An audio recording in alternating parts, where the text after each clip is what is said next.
Yo, what's good? Welcome back to the channel. As you see, we got a new sneaker pickup. Very popular shoe right now, very popular brand. But I haven't seen anyone with this particular model yet, so without further ado, let's dive into it. And I want to say this too, like, I've been on this shoe for about a cool 5 years, and you're gonna be like, what you want, your cookie?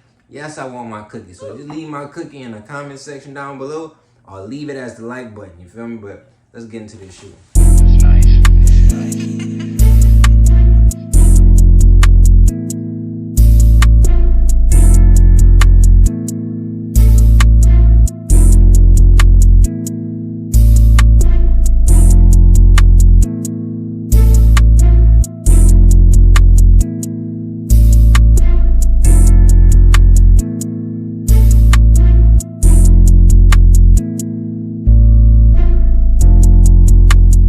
So the first thing I want to say, when it comes to this brand, as far as shoes, a lot of the shoes that they have already reminds you of shoes that's out already. For example, they have some shoes that look like Air Force Ones or Converse or Vans. When I first saw these shoes, it reminded me of a pair of old Reeboks, some vintage Reeboks. So that's what made me gravitate to them the most. The only difference with this brand when it comes to shoes, they have like this sole that looks a little melted, but one important thing that I do want to mention, because I know a lot of people do need to know this if they plan on buying these shoes, is the sizing.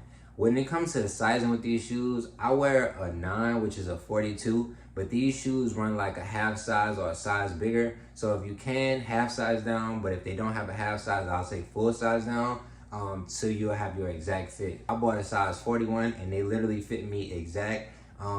If I would have got the 42, it would have been like a little bit bigger and you would have had room in them. Some people like their shoes like that. Me, I don't think my feet is going to grow anymore, so I don't need that extra room within my shoes. So that's why I went with the size 41. And like I said, they fit me exact. They don't hurt my feet. They like kind of comfortable while I'm wearing them. But I never wore them out yet, but I did wear them like in a try on part of the video, and I just walked around the house and they was doing pretty fine.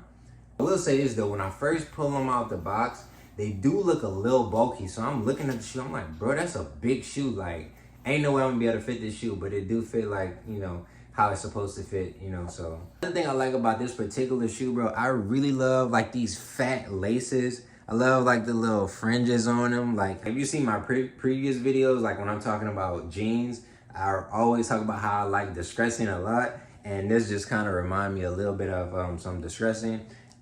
And like, this is a black and white shoe, don't really have any color in it, much color in it, but I do really like that little small touch of red. For me, like that pop, like you may not notice it, you feel me? Especially if you see me from afar, but I notice it. So if I'm like wearing an outfit and I might put like some red in it, and people will be looking at it like, why he got red? Look, it complements the shoe, like, so I don't know. And it's also like on the, what is this? The label, so I think that's pretty cool too. With this brand, I know it became popular like over the last year or maybe even 2, but I've been knowing about this brand for probably like 5 years now. When this brand did a collab with Nigel, and it was like a denim pair. They did high and lows. Like I was on Grail. It was the night they released. They was retailing for $750, but I had to pay like the tax and the shipping and everything, so it came up to $850. And I was like going back and forth, like I'm like, bro, I don't even know this brand, but these are some hard shoes, like I'm like, I want them, but I ain't really trying to spend like $850 right now because there's some other stuff I wanted, so I passed them up. And then like years passed by and I'm like, I'm looking at them, I'm like, I like these. They had like a checkerboard pair, a pair that looked like Vans. I'm like, man, I gotta get them, man, I gotta get them. Then next thing you know, you start getting on TikTok, people buying them and buying them, so I think it's like pretty cool to see like a shoe brand or like anything kind of grow over the years. When it comes to buying these shoes, there's a few different places you can check out. I personally got mine off of HBX website and I paid a total of $380. I believe it was free shipping and I didn't have to pay any tax. But on Grail, they always have like a used pair of like this brand sneaker. Some of them may be pre-owned, some of them may be like brand new. But I'll say like check Grail first and then go to a website like HBX or like maybe sense.com, or even just type in the shoes on Google and see what pops up. That concludes the video. I do think these are a fire pair of shoes. If you do like these or like any other shoes when it comes to this brand, I definitely say get you a pair, but make sure you size down. Before you go out of here, make sure you like the video, subscribe to the page, and leave a comment. Let me know what y'all think about the shoes. Let me know what you think about the brand. And yeah, I'll see you on the next video. So, peace.